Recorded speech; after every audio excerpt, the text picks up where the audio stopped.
Ghiyath al-Din Kaykhusraw II. Ghiyath ad-Dīn Kaykhusraw bin Kayqubād was the sultan of the Seljuqs of Rûm from 1237 until his death in 1246. He ruled at the time of the Babai uprising and the Mongol invasion of Anatolia. He led the Seljuq army with its Christian allies at the Battle of Köse Dağ in 1243.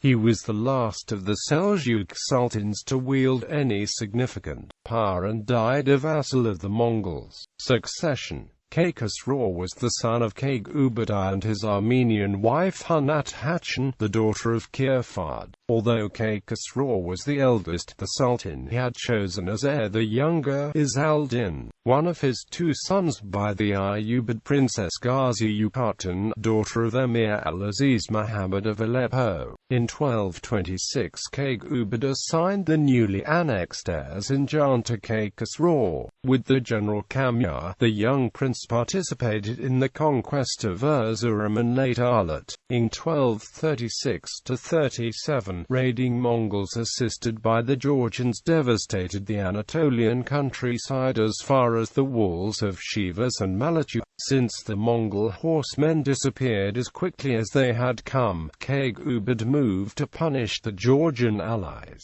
As the Seljuq army approached, Queen Sultan of Georgia sued for peace, offering her daughter Tamar in marriage to Kaykhusraw. This marriage took place in 1240. Upon the death of Kayqubād in 1237, Kaykhusraw seized the throne with the support of the great emirs of Anatolia. The architect of his early reign was a certain Sad al-Din Köpek, master of the hunt and minister of works under Kayqubād. Köpek excelled at political murder and sought to protect his newfound influence at the court with a series of executions. He captured Ghiyath from Ayyubids in 1241.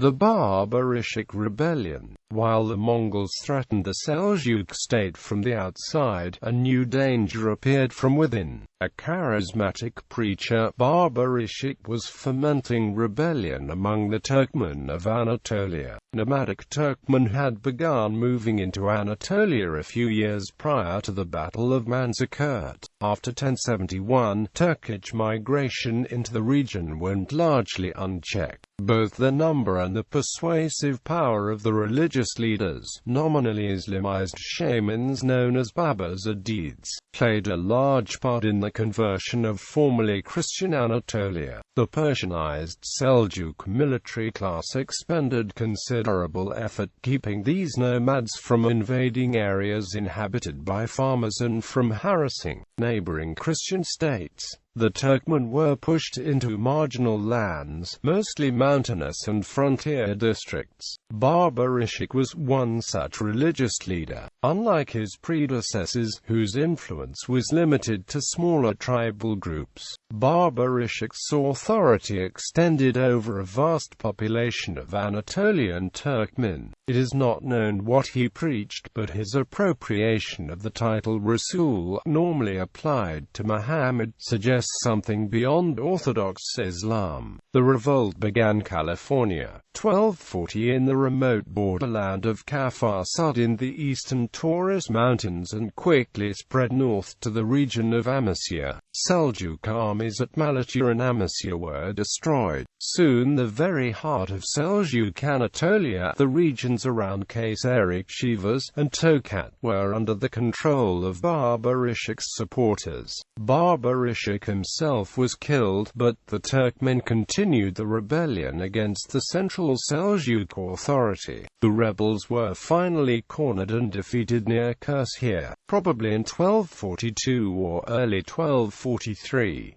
Simon of St. Quentin credits the victory to a large number of Frankish mercenaries employed by the Sultan. Battle of Köse Dağ. In the winter of 1242–43, the Mongols under Baju attacked Erzurum. The city fell without a siege. The Mongols prepared to invade Rûm in the spring. To meet the threat, Kaykhusraw assembled soldiers from his allies and vassals. Simon of St. Quentin, an envoy of Pope Innocent IV on his way to the Great Khan, offers an account of the Sultan's preparations. He reports that the king of Armenia was required to produce 1,400 lances and the Greek emperor of Nicaea 400 lances. Both rulers met the Sultan in Kayseri to negotiate details. The Grand Komnenos of Trebizond contributed 200, while the young Ayyubid Prince of Aleppo supplied 1,000 horsemen. In addition to these, Kaykhusraw commanded the Seljuq army and irregular Turkmen cavalry, though both had been weakened by the Barber Richek rebellion. The army, except for the Armenians who were then considering an alliance with the Mongols, assembled at Chivas. Kaykhusraw and his allies set out to the east along the trunk road towards Erzurum. On the 26th of June 1243, they met the Mongols at the pass at Köse Dağ, between Erzincan and Gümüşhane. A feigned retreat by the Mongol horsemen disorganized the Seljuqs, and Kaykhusraw's army was routed. The Sultan collected his treasury in harem at Tokat and fled to Ankara. The Mongols seized Chivas, sacked Kayseri, but failed to move on Konya, the capital of the Sultanate. In the months following the battle, Muhaddab al-Din, the Sultan's vizier, sought out the victorious Mongol leader. Since the Sultan had fled, the embassy seems to have been the vizier's own initiative. The vizier succeeded in forestalling further Mongol devastation in Anatolia and saved Kaykhusraw's throne. Under conditions of vassalage and a substantial annual tribute, Kaykhusraw, his power much diminished, returned to Konya. Legacy. Kaykhusraw died leaving 3 sons. His eldest Kaykhus, aged 11, son of the daughter of a Greek priest, 9-year-old Rukn al-Din Kaykhusraw, son of a Turkish woman of Konya, and Ala al-Din Kayqubād, son of the Georgian princess Tama, and at age 7 youngest of the 3 boys.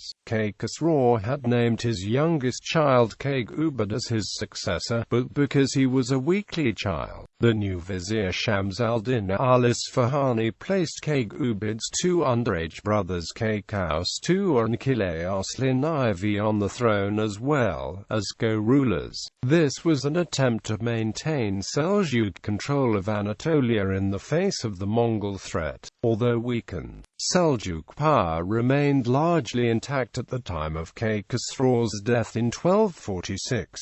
The Mongols failed to capture either the Sultan's treasury or his capital when they had the chance, and his Anatolian lands escaped the worst of the invaders' depredations. The real blow to the dynasty was Kaykhusraw's inability to name a competent successor. With the choice of the 3 young brothers, Seljuq power in Anatolia no longer lay with Seljuq princes but instead devolved into the hands of Seljuq court administrators. Coinage. Between 638 and 641 a series of remarkable silver dirhams were struck in Kaykhusraw's name at Chivas and Konya depicting a lion and sun, while coins with images are not unknown in Islamic lands, particularly in the centuries following the Crusades. Some Islamic traditions forbid representations of living things. Several explanations of the lion and sun have been offered. One suggests that the images represent the constellation Leo, the astrological sign of Kaykhusraw's beloved Georgian wife Tama. Another says that the lion represents Kaykhusraw and the sun Tama.